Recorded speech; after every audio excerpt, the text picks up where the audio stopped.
ఈ నెలంతా కూడా మీకు ఒక వాగ్దానం నేను చెప్తూ వస్తున్నాను. పోయిన సంవత్సరం ఒక వాగ్దానం చెప్పిన, ఆ వాగ్దానం పట్టుకుని నేను సంవత్సరం అంతా చేస్తే నా జీవితంలో చాలా అద్భుతాలు దేవుడు చేశాడు. పోయిన సంవత్సరం వాగ్దానం ఏంటి తెలుసా? అన్నిటి యందు ఎల్లప్పుడూ సర్వ సమృద్ధి కలిగి ఉత్తమమైన ప్రతి కార్యాలు చేయడానికి దేవుడు తన కృపను నిజంగా పోయిన సంవత్సరం కృప విస్తరించారు. ఈ సంవత్సరం ఎందుకంటే ఈ వాగ్దానాలు ఎప్పుడంటే క్యాలెండర్ వేసినప్పుడు ఫోన్ చేసినప్పుడు పాస్టర్ గారు క్యాలెండర్ ఒకసారి చూడండి నాకు పెట్టగానే చూడగానే ఏదైతే టక్మని నా మనసుకు పట్టుకుంటుంది అంటే ఈ సంవత్సరం వెళ్ళినప్పుడు మన క్యాలెండర్లో అది వేయలేదు, కానీ మరి ఒక వాగ్దానం అంటే మునుపటి కంటే అధికమైన మేలు దేవుడు. నిజంగా ఈ సంవత్సరం మునుపటి కంటే అధికమైన మేలు మనం పొందాలి అంటే కొన్ని విషయాలు నేను చెప్పుకుంటూ వస్తున్నాను. చిన్న బ్రీఫ్గా రీక్యాప్ ఇచ్చి తర్వాత మీకు చెప్పి నేను ఈరోజు ముగిస్తాను. ఈ టాపిక్ రేపు వచ్చే నెల నుంచి వేరే టాపిక్ మనం చూద్దాం. అందరూ కూడా ఎహెజ్కేలు గ్రంథం ఎహెజ్కేల్లోకి రండి. 36వ అధ్యాయం 11వ వచనం. 36వ అధ్యాయం 11వ వచనం వినండి. ఎహెజ్కేలు గ్రంథం 36:11. మీ మీద మనుషులను పశువులను విస్తరింపజేసేదను, అవి విస్తరించి అభివృద్ధి నొందును. పూర్వమున్నట్లు మిమ్ములు నివాస స్థలముగా చేసి మునుపటి కంటే అధికమైన మేలు మీకు కలుగచేసేదను. అప్పుడు నేను యెహోవానై ఉన్నానని మీరు తెలుసుకుందురు. ఈ వాక్యము ఎహెజ్కేలుతో దేవుడు చెప్తున్నాడు. ఎందుకు చెప్తున్నాడంటే ఇశ్రాయేలీయుల్ని బబులోను సామ్రాజ్యానికి చెరగా పట్టుకెళ్ళిపోయేసరికి బబులోను సామ్రాజ్యపు జనులు రాజులు ఇశ్రాయేలు దేశమైన యెరూషలేములో ఉన్న కొండలు, యెరూషలేములో ఉన్న చెట్లు, యెరూషలేములో ఉన్న వాగులు వంకలు ఆ ప్రదేశాన్ని చూసి వాళ్ళు ఏమంటున్నారంటే ఇది మీ స్వాస్యం అయితే ఈరోజు ఏమైపోయిందో తెలుసా? అది మా స్వాస్యం అయిపోయింది. మీకు ఉండవలసిన ఆస్తిది, కానీ ఈరోజు ఏమైపోయిందో తెలుసా? మీ ఆస్తి మా ఆస్తిగా మారిపోయింది అని చెప్పి వాళ్ళు ఎంతో రెచ్చిపోతుంటే దేవుడికి గుండె పగిలిపోయి ఎంతో బాధ కలిగి రోషం పుట్టి నా పిల్లల ఆస్తి, నా పిల్లల స్వాస్యాన్ని ఈ పరాయి దేశం వాళ్ళు పట్టుకుంటారని బాధ కలిగి వేదనతో ఆయన ఎహెజ్కేలుని పిలిచి ఆ కొండలతో నువ్వు మాట్లాడి చెప్పు అని చెప్తున్నాడు. కొండలు ఆ సందర్భంలో పలికిన మాట. కొండ దేనికి గుర్తు? మనుషులకి గుర్తుగా ఉంది, దేశానికి గుర్తుగా ఉంది, రాజ్యానికి గుర్తుగా ఉంది. కాబట్టి ఈ కొండలంటే మనుషుల యొక్క సందర్భం. నిజమే, ఏ విధంగా అయితే ఇశ్రాయేలుని ఆ బబులోను వాళ్ళు ఎట్లా పట్టుకెళ్ళిపోయారో అలాగే చాలాసార్లు అపవాది కూడా మనల్ని పట్టుకుంటానికి ప్రయత్నిస్తూ ఉన్నాడు. మనల్ని ఏ విధంగా అయినా ఆ వలలో చిక్కించుకోవాలని, ఏ విధంగా అయినా పాడు చేయాలని, ఏ విధంగా. యాక్చువల్గా చూస్తే మనం ఎవరి స్వాస్యము? మనం ఎవరము? దేవుని సొత్తైన ప్రజలు మనం. ఆయన సొత్తు మనం. రక్తమిచ్చి కొనుక్కున్నాడు, రక్తమిచ్చి విడిపించాడు, సాతాను కాడి కింద నుంచి తప్పించాడు. అపరాధం చేత పాపం చేత చచ్చిన స్థితిలో నువ్వు ఉంటే ఆయన జీవమిచ్చి మనం బ్రతికించాడు. దేవునికి స్తోత్రాలు చెల్లిద్దాం. పక్క వాళ్ళతో చెప్పండి, మీరు దేవుని సొత్తు అని చెప్పండి. మనం దేవుని సొత్తు అయిన ప్రజలం. ఈ సొత్తైన ప్రజలను చాలాసార్లు అపవాది పట్టుకుని మనల్ని పాడు చేస్తూ, ఇదిగో నీ సొత్తు ప్రజలు నా వశమైపోయాడు అనుకుంటా ఉండొచ్చు. అలాంటప్పుడు ప్రభుకి ఎంతో బాధ కలుగుద్ది. దేవునికి స్తోత్రాలు చెల్లిద్దాం. హల్లెలూయా. దేవుడు ఆ విధంగా సొత్తైన ప్రజలు, సొత్తైన జనాంగాన్ని ఆ విధంగా చేసినప్పుడు సొత్తైన జనాంగమైన ప్రజలను ఆ విధంగా అపవాది పట్టుకుంటూ అనేక విధాలుగా చేస్తున్న దేవుడు కూడా అలాగే బాధపడుతూ ఆ ప్రజలతో ఆ విధంగా చెప్పిన ఇక్కడ చెప్తున్నాడు. ఏమనో తెలుసా? మళ్ళీ నేను మిమ్మల్ని విస్తరింపజేస్తా, మళ్ళీ నేను మిమ్మల్ని అభివృద్ధిలోకి తీసుకొస్తా, మళ్ళీ మునుపటి కంటే అధికమైన మేలు మీకు చేస్తానని ఆ సందర్భంలో దేవుడు చెప్పిన మాట ఇది. ఇలా మునుపటి కంటే అధికమైన మేలు మనం పొందాలి అంటే ఏం చెయ్యాలి మనం అని చూస్తే మొదటిగా ఇశ్రాయేల్ జనాంగం దేవుడు చెప్పిన మాట ఏంటంటే దుష్ప్రవర్తన, దుష్టక్రియలను మనం ఏం చేయాలి? వదిలిపెట్టాలి.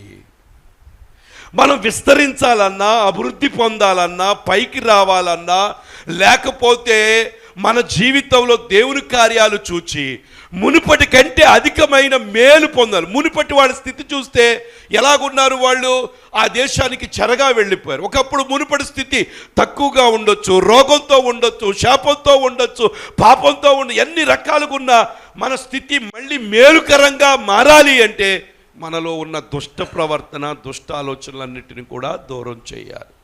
అప్పుడు మునుపటి కన్నా అధికమైన. రెండోది ఏంటో తెలుసా? వాళ్ళు చేసిన పని నా పరిశుద్ధ నామమునకు ఏం చేశారంట? దూషణ కలుగు చేశారు. దేవుడు దూషణ ఎలా అనుకున్నాడు తెలుసా? ఆ పరాయి దేశపు ప్రజలు వాళ్ళు అన్నారంట, మీరు ఆ దేశం నుంచి వచ్చిన వారే కదా, మీరు ఆయన జనులే అనగానే దేవునికంట మనోవ్యాకుల చింత వచ్చేసిందంట. చింతపడిపోయాడు. నా బిడ్డలను చూడాలి ఎంత హేళన చేస్తున్నారు, మిమ్మును బట్టి నా నామానికి ఏమొచ్చిందంట? అవమానం, దూషణ. అవమానం, దూషణ కలిగిస్తే మునుపటి కంటే అధికమైన మేలు కలుగదు. దేవునికి స్తోత్రాలు చెల్లిద్దాం. మొదటిగా ఏం చెప్పండి? మన ప్రవర్తనలో మార్పు రావాలి. మన ప్రవర్తనలో ఏమి రావాలి? మార్పు రావాలి. దేవుని హత్తుకునే మార్పు రావాలి. దేవుని కొరకు పరిగెత్తే మార్పు రావాలి. ప్రభుని ఆరాధించే స్థితిలో, ప్రభు పని కొరకు, ప్రభు ఏమన్నా ఒకటండి, ఏదైనా ప్రతి దాంట్లో ప్రభు ముందు కనపడాలి. యేసయ్య ముందు కనపడాలి అంతే. నీ ధనం వచ్చిందా యేసై ముందు ఉండాలి, లేకపోతే ఆరోగ్యం ఉందా యేసై ముందు ఉండాలి. ఏదైనా యేసై ఎలాగ ఉండాలో తెలుసా? ముందు ఉండాలి. తర్వాత దూషణ వచ్చింది. మూడోది ఏంటో తెలుసా? యేసై అనే దేవుడుగా చేసుకోవాలి. ఆయనే దేవుడు తప్ప మరొక దేవుడు నీకు ఉండటానికి వీలు. ఆకాశం అందే కానీ, భూమి మీదే కానీ, భూమి కింద నీళ్ళ ఎందే కానీ ఏ రూపాన్ని చేసుకోకూడదు, దేనికి సాగిలపడు. ఆయన తప్ప దేవుడు పూజించకూడదు. ఆయన తప్ప అంటే చాలామందికి ప్రభువుకి ఇవ్వవలసిన స్థానం వదిలిపెట్టి మిగతా వాటికి స్థానం ఇస్తూ ఉంటారు. కాబట్టి ఆయనే నీకు దేవుడుగా ఉండాలి. సెల్ ఫోన్ దేవుడు కాదు, డబ్బులు దేవుడు కాదు, ఇల్లు దేవుడు కాదు, లేదా భర్త దేవుడు కాదు, పిల్లల దేవుడు కాదు. యేసయ్యే నీకు దేవుడుగా ఉండాలి. దేవునికి స్తోత్రాలు చెల్లిద్దాం. చూడండి, ఈరోజు 4వ మాట చూపిస్తాను. ఇది నేను చదివితే నాకు ఎంత సంతోషం అనిపించిందో మీకు కూడా అనిపిస్తుంది అనుకుంటున్నాను. చూడండి, యెహెజ్కేలు 36వ గ్రంథం 36వ అధ్యాయం 29వ వచనం చూద్దాం. 29 చూడండి. మీ సకలమైన అపవిత్రతను పోగొట్టి నేను మిమ్మును రక్షింతును, మీరు కరువు రానియక ధాన్యమునకు ఆజ్ఞ ఇచ్చి. దేనికి ఆజ్ఞ ఇస్తాడంట? చూడండి, ఎంత అసలు ఒకసారి ఆలోచించండి, మనల్ని ఎంత ప్రేమిస్తున్నాడో.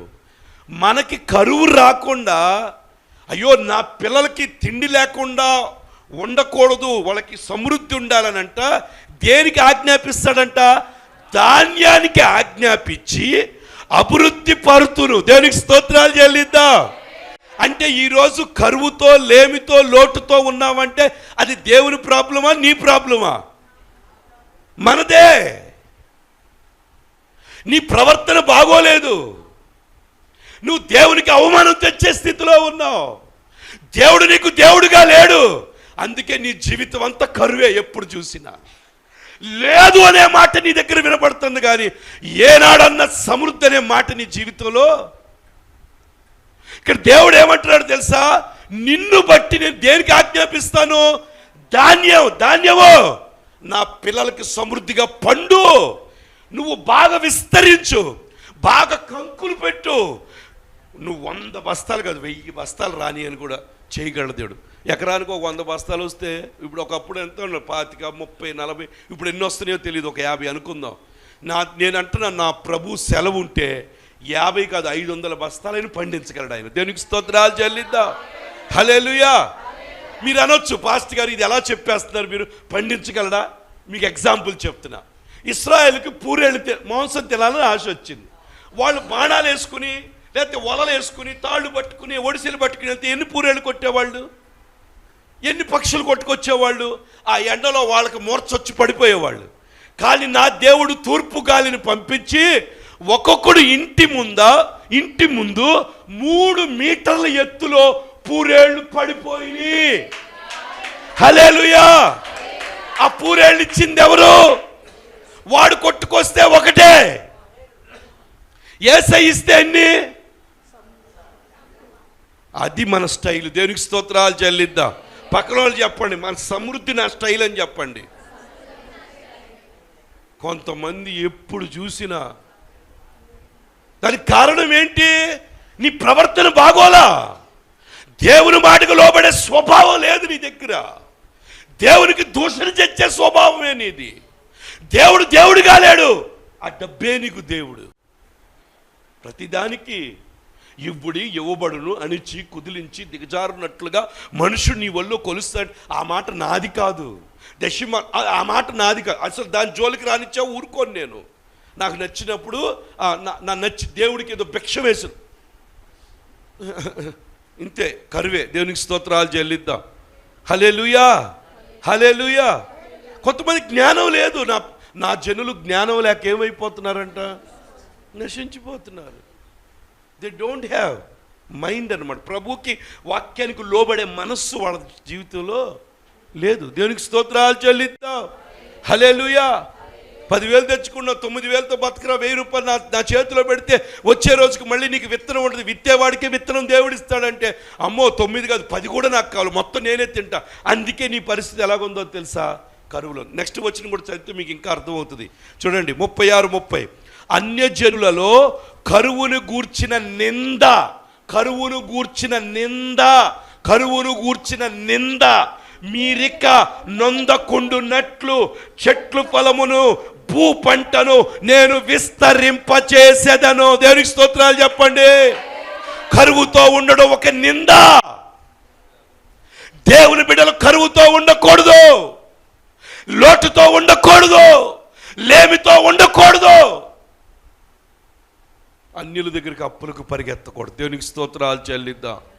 హల్లెలూయా, హల్లెలూయా. మొన్న ఇజ్రాయెల్ గారు కనపడ్డాడు నాకు. నిన్న మందిరానికి ఏదో దానియేలు వాళ్ళందరూ సామాను వేసుకుని వచ్చారు. చూడగానే ఒక బండితో వెళ్తున్నాడు ఆటో. నేను ఆయన నన్ను ఏమనుకున్నాడో తెలియదు. నేను ఊరికి ఇలా అనేసా, నోట్లో వచ్చింది. అసలు నీకు ఎంత చాలా తప్పు నువ్వు చేసే పని. ఏ బండి తోలుతున్నావు నువ్వు? దానిపైన వేరు వేరే రాసి ఉంది, అది వేసుకుని తోలుతున్నావు. దేవుడు నిన్ను దీవిస్తే ఏంటి పరిస్థితి అని చెప్పి చాలా స్ట్రాంగ్గా నేనైతే తిట్టేశాను.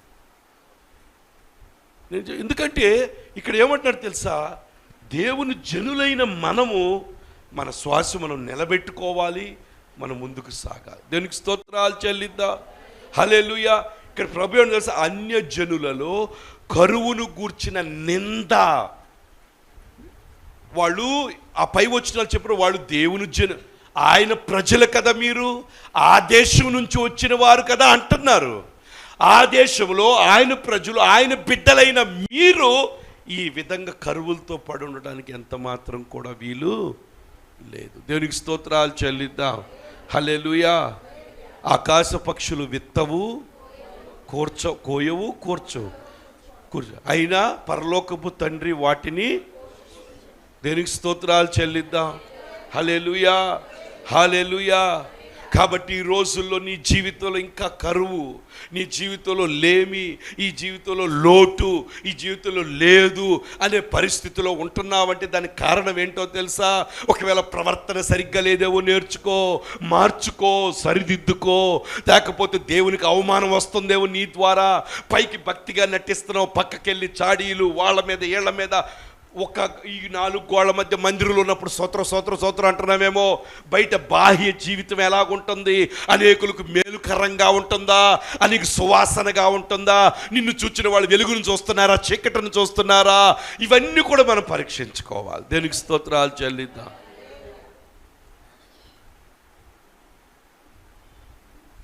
నిమ్మును బట్టి నా నామానికి ఏమొస్తుందంట? ఇశ్రాయేలు ఒక్కసారి సిలువేశారు. మనమైతే ఏం చేస్తున్నాం? మాటి మాటికి సిలువేస్తున్నాం. దేవునికి స్తోత్రాలు చెల్లిద్దాం. ఆయన దుఃఖ పెడుతున్నాం, ఆయన బాధ పెడుతున్నాం. దేవుడిచ్చిన దీవెన కూడా నిలబెట్టుకోలేని బ్రతుకుల్లోకి వచ్చేసాం మనం. దేవుడు నిన్ను ఆశీర్వదిస్తే ఆశీర్వాదం నీ చేతిలో నిలబెట్టుకోలేని బ్రతుకుల్లోకి వెళ్ళిపోతున్నారు. దానికి కారణం ఎవరు? ప్రభువే మునుపటి కంటే అధికమైన మేలు చేస్తాడు. నేను ఇలా చెప్తున్నందుకు మరి నాకు తెలియదు, కానీ దేవునిలో ఒకప్పుడు మన గ్రాఫ్ ఎలాగుందో తెలియదు, కానీ ప్రభువులోకి వచ్చిన మన గ్రాఫ్ ఎలాగుండాలి?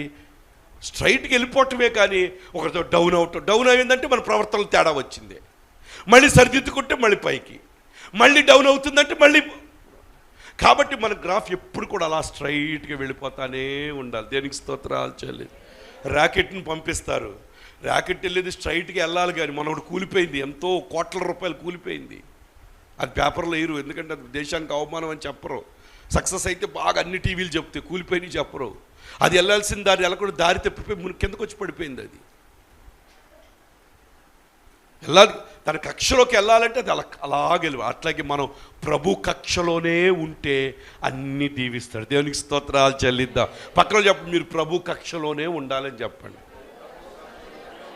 కక్ష అంటే ఏంటి తెలుసా? ఆర్బిటర్ అంటారు. అంటే ఆ కక్షలో తిరుగుతూ ఉంటేనే అది వెళ్ళిన దాన్ని పనిచేస్తుంది. కక్ష మారింది అనుకో, వేరే దాన్ని గుర్తుకుంటుంది. అక్కడ ఎన్నో కొన్ని వేల లక్షల్లో ఉంటాయి, పైన శాటిలైట్లు తిరుగుతూ ఉంటాయి. దేవునికి స్తోత్రాలు చెల్లిద్దాం. ప్రభోచనంలో ఎన్ని పడిపోతాయి కింద. దేవునికి స్తోత్రాలు. అప్పుడే అగ్ని. కాబట్టి ప్రభు కక్షలోనే. కక్ష తప్పావా, ప్రభు నియమం తప్పావా, కరువే కరువే కరువే. మీరు అనొచ్చు, పాస్టర్ గారు ఇలా చెప్తారు, బైబిల్లో ఉందా? తండ్రి దగ్గర ఉన్నాడు కుమారుడు. తండ్రి కక్షలో ఉన్నప్పుడు ఎలాగున్నాడు? హ్యాపీ. కక్ష తప్పి వెళ్ళిపోయాడు, ఏమైపోయింది? తండ్రి నుంచి దూరం అయిపోయాడు. ఆ తండ్రి నుంచి ఉన్న కొడుకు శాటిలైట్ పక్కకి వెళ్ళిపోయింది. గడ్డి తిన్నాడు. ఏం తిన్నాడు? పందుల దగ్గర పొట్టు దొరికిందా? ఆడికి ఏమొచ్చింది? అప్పుడు బుద్ధి వచ్చేమనుకున్నాడు, నేను వెళ్ళి మా నాన్న దగ్గర అందరికీ భోజనం, మా నాన్న కక్షలో ఉన్న వాళ్ళకి అందరికీ దొరుకుతుంటే కక్ష తప్పిన బతికేలాగా అయిపోయిందని ఏం చేశాడు? మళ్ళీ తనకు తాను కక్షలోకి రావడానికి వచ్చాడు. పరిస్థితి మారిందా లేదా? ఎలా వచ్చాడు? పెద్ద గడ్డాలు వేసుకుని పిచ్చి పిచ్చిగా మురికి బట్టలతో వచ్చేటాడు, బురదతో. రాగానే తండ్రి మొత్తం షేవ్ చేయించాడు, వస్త్రం వేసాడు, చెప్పులు ఇచ్చాడు, ఉంగరం ఇచ్చాడు, మళ్ళీ పెద్ద పార్టీ చేశాడు. దేవునికి స్తోత్రాలు చెల్లిద్దాం. పక్కన చెప్పండి, యేసయ్య కక్షలో ఉంటేనే దీవెన మనకి అని చెప్పండి. పొద్దున్నే లెగ్గాను సెల్ల కక్షలోకి వెళ్ళమాకండి. పొద్దున్నే లెగ్గాను సెల్లు తీయొద్దు. పొద్దున్నే లెగ్గాను పరిశుద్ధ గ్రంథం ఒక అధ్యాయం చదువుకో. ఆ మంచం మీద ఒక అధ్యాయం చదువు, లేకపోతే ఒక పాట విను, దేవుని పాట. నీకు వచ్చిన పాట ఒకటి పోట్లాడు కదా, పాడుకుని ఒక పాట పాడుకుని చక్కగా దేవునికి స్తోత్రాలు చెప్పి అప్పుడు నీ మంచం కక్షలోంచి దిగితే ఆ రోజంతా నీ బ్రతుకు హ్యాపీగా ఉంటుంది. అర్థమైంది? దేవునికి స్తోత్రాలు చెప్పు. హల్లెలూయా, హల్లెలూయా. కాబట్టి ఎప్పుడైతే ప్రభు కక్షలో ఉంటామో, ఎప్పుడైతే ప్రభు నియమంలో ఉంటామో, ఇలాంటి కరువు మనకు ఉండదు. దేవునికి స్తోత్రాలు చేయలేదు. కరువు ఎప్పుడు వచ్చింది తెలుసా? దేవునికి వ్యతిరేకంగా జరిగినప్పుడల్లా కరువు వచ్చింది. ఇశ్రాయేలు దేవునికి వ్యతిరేకమైనప్పుడల్లా ఇతర దేశ రాజులు వచ్చి పట్టుకెళ్ళిపోయేవాళ్ళు, వాళ్ళని బాధించేవాళ్ళు. కాబట్టి ఇక్కడ కూడా అదే జరిగింది. ఏమిటి తెలుసా? అన్యజనుల్లో నా ప్రజలయ్యుండి వాళ్ళ ముందు మీకు లేది అని అనిపించుకోవడం నాకెంత అవమానంగా ఉంది. వీళ్ళు దేవుని బిడ్డలంటే అండి తినడానికి తిండి లేదు.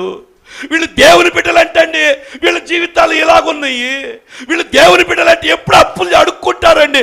అలాంటి స్థితి ఉండకూడదు. నువ్వు రాజు యొక్క కుమార్తెవు, నువ్వు రాజు యొక్క కొడుకువు, నువ్వు సామాన్యురాలు కాదు. నా ప్రభు అంటున్నాడు, నిన్ను బట్టి నేను ధాన్యాన్ని ఆజ్ఞాపిస్తాను.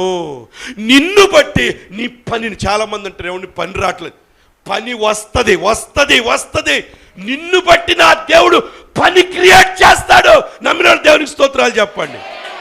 నిన్ను బట్టి ఒక పోస్ట్ క్రియేట్ చేసి దేవుడు ప్రమోషన్ ఇస్తాడు. దేవునికి స్తోత్రాలు చెల్లిద్దాం. హల్లెలూయా. యేసేపు కొరకు ఒక పోస్టు, యేసేపు కొరకు కల తెప్పించి, కలభావం ఎవడికి తెలియకుండా కలభావం ఓన్లీ యేసేపుకే తెలిపించి యేసేపును జైల్లోంచి ఎక్కడ తీసుకెళ్ళాడు తెలుసా? రాజసింహాసనం ముందు కూర్చోబెట్టాడు. ప్రియమైన దేవుని బిడ్డలారా, అది చేయడానికి కారణం ఏంటి చెప్పమంటారా?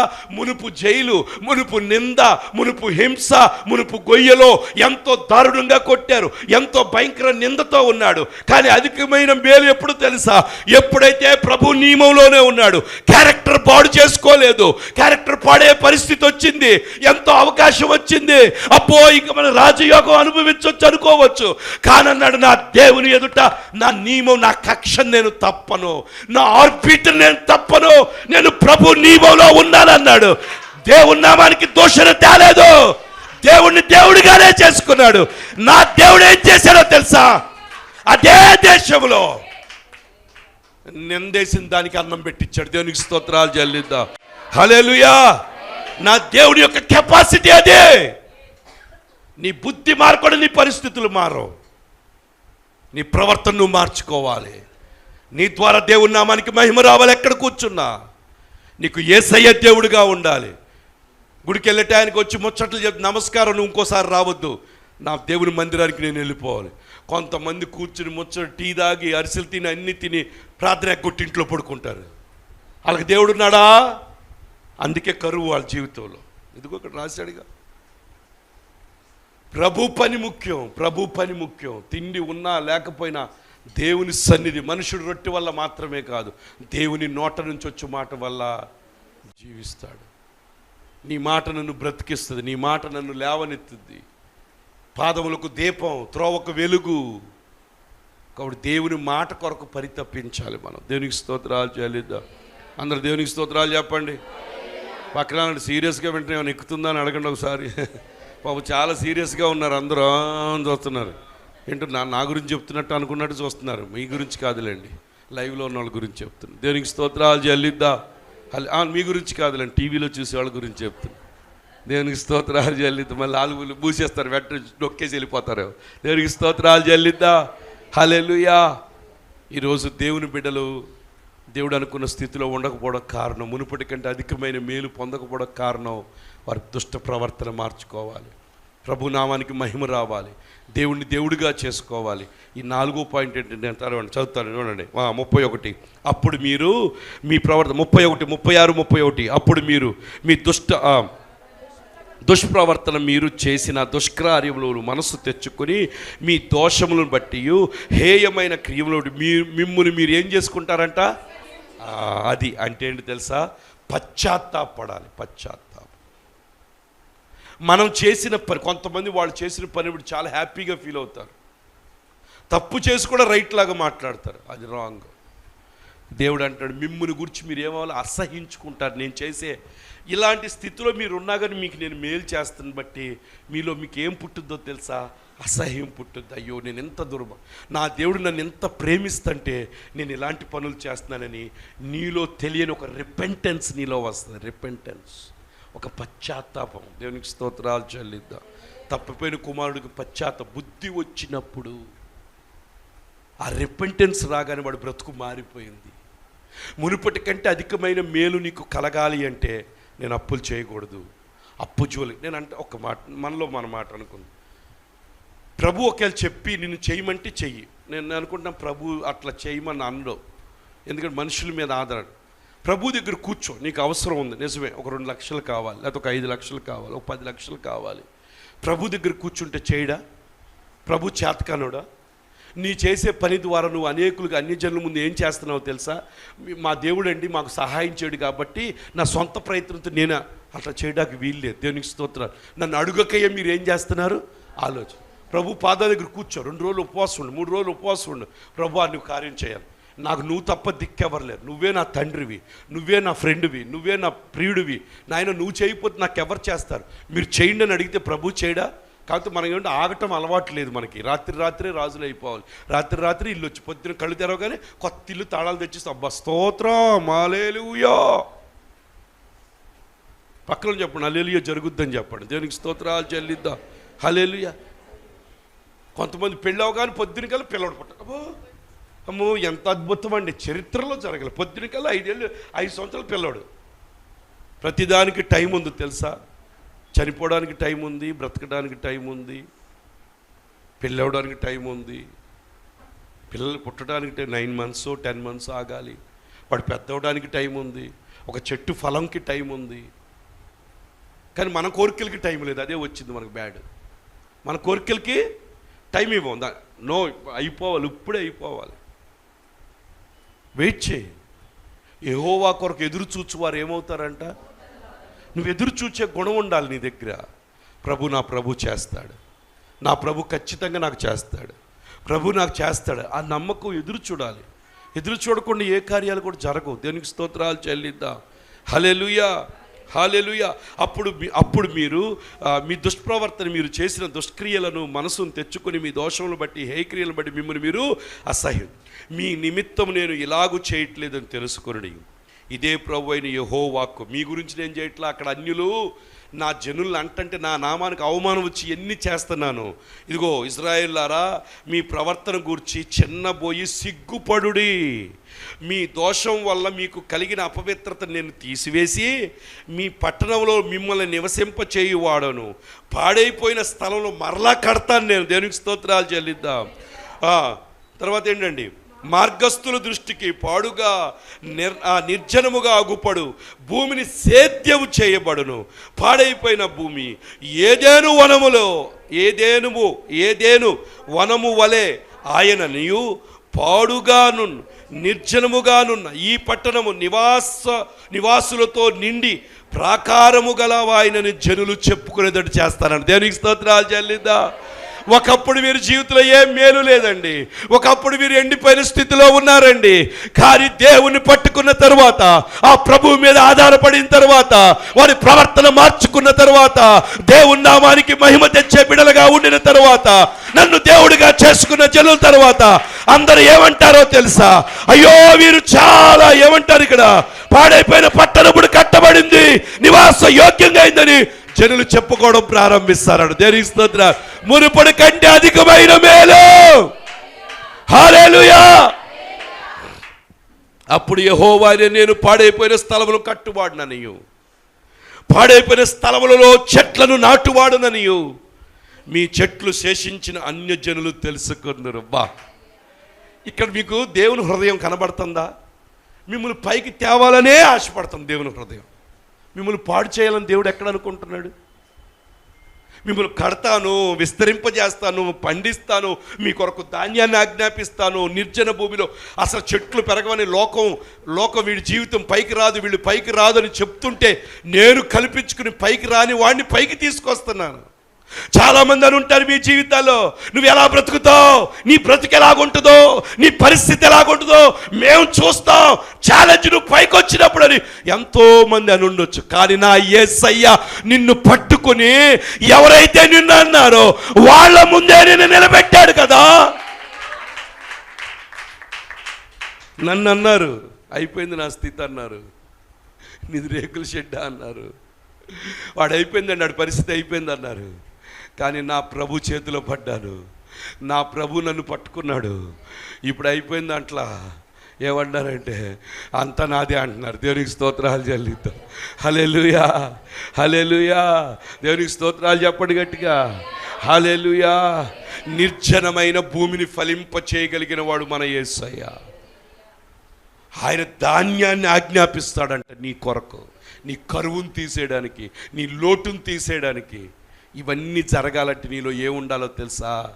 ఎక్కడ పడిపోయి ఆ స్థితిలోనే పశ్చాత్తాపడి, అయ్యా నా పట్ల ఇంత ప్లాన్ నీకుంటే నేను దుర్మార్గంగా దుష్టక్రియల చేత ఈ లోకంలో తాత్కాలికంగా ఉండే సుఖాల కొరకు, తాత్కాలికంగా ఉండే ఈ ఎందుకు పనికిరాని పాపం వెంట నేను వెళ్ళనయ్యా, నేను నీ వెంటే వస్తాను, నా ప్రవర్తన మార్చుకుంటా, నా ద్వారా నీ నామానికి మహిమ తెస్తా, ఇదిగో నాయనా నిన్నే దేవుడిగా చేసుకుంటానని పశ్చాత్తాపడి నువ్వు వెళితే నా దేవుడు మునుపటి కంటే అధికమైన మేలు చేసి చూపిస్తాడు. దేవునికి స్తోత్రాలు చెల్లిద్దాం. హల్లెలూయా. అందరు రెండు చేతుల పైగా దేవునికి స్తోత్రాలు చెప్పండి. హల్లెలూయా, హల్లెలూయా. అర్థమైన వాళ్ళు దేవునికి స్తోత్రాలు చెప్పండి. కాబట్టి ఏం చేయాలి? మునుపటి కంటే అధికమైన మేలు కావాలంటే మొదటిగా ఏం చేయాలి? మీ ప్రవర్తన ఏం చేయాలి? ప్రవర్తన ఎవరితో సరి సమానంగా ఉండాలి, ఎవరికి అనుగుణంగా ఉండాలి, అది టెస్ట్ చేసుకోండి. ముందు హాస్పిటల్లో జరగానే బాడీ టెస్ట్ చేస్తారు. ఎందుకో తెలుసా? అవయవము ఈ బాడీకి తగ్గట్టుగా ఉందా, డిఫరెంట్గా పనిచేస్తుందా అని చూస్తారు. రక్తం వెళ్ళాల్సిన ఫాస్ట్లో వెళ్తుందా, ఎక్కువ వెళ్తుందా, బీపీ బ్లడ్ ప్రెషర్ ఎట్లా ఉంది? ఎక్కువ ప్రెషర్ అయితే ఏమైపోతుంది, నరాలు పగిలిపోతాయి. అదే బీపీ టెస్ట్. షుగర్ ఎందుకు? నార్మల్గా ఉండాలి, రేంజ్కుందా, ఎక్కువ ఉంది, అసలు ఆ గ్రంథి పనిచేస్తుందా లేదా అని టెస్ట్ చేస్తారు. మరి నీ బ్రతుకుని నువ్వు టెస్ట్ చేసుకోవా? నా బ్రతుకుని నేను టెస్ట్ చేసుకుంది, నా ప్రవర్తన ఎలాగుంది, విశ్వాసంతో బ్రతుకుతున్నానా? ఎప్పుడు చూసినా అల్ప విశ్వాసం మాటలేనా? విశ్వాసం ఎలాంటిదో తెలుసా? చూచిందాన్ని నమ్మదు, చూడందే నమ్ముద్ది విశ్వాసం. దేవునికి స్తోత్రాలు చెల్లిద్దాం.